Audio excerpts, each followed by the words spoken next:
دوو ڕۆژی چارەن و ساز ماوە بۆ جێبەجێکردنی مەرجەکانی بەغدا و ناردنی موچەی مانگی شەش.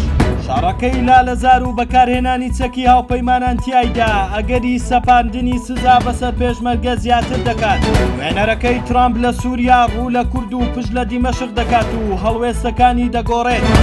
سەرەڕای ڕەزامەندی سەرەتایی بۆ ناردنی موچەی هەرێم، بەڵام هێشتا ئەو مەرجانە جێبەجێ نەکراون کە بەغدا بۆ ناردنی موچەی مانگی شەش دایناون. بۆ ئەم مەبەستە شەوی ڕابردوو شاندێکی هەرێم خۆی گەیاندۆتە بەغدا. باگوێنەی زانیاریەکان ئەگەر تا ڕۆژی سێشەمەش حکوومەتی هەرێم پابەند نەبێ بەو مەرجانەی عێراق دایناوە، ئەم هەفتەیەش موچە نانێردرێت. جێی باسا مەرجەکانی بەغدا بۆ ناردنی موچەی موچەخۆران بۆ مانگی شەش بریتین لە تەوتینکردنی موچە و ڕادەستکردنی داتای فەرمانبەران و ڕادەستکردنی نەوت و ناردنی 120 ملیار وەگنیوەی داهاتی ناوەخۆ.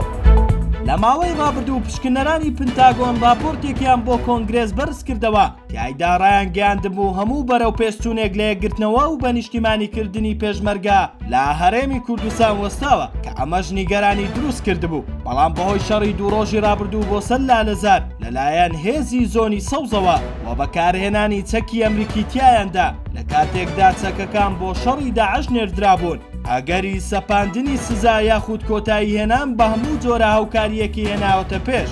باگوێرەی زانیاریەکانیش لە چەند ڕۆژی داهاتوو شاندی ئەمریکی تایبەت بەم ڕووداوە دێنە هەرێمی کوردستان.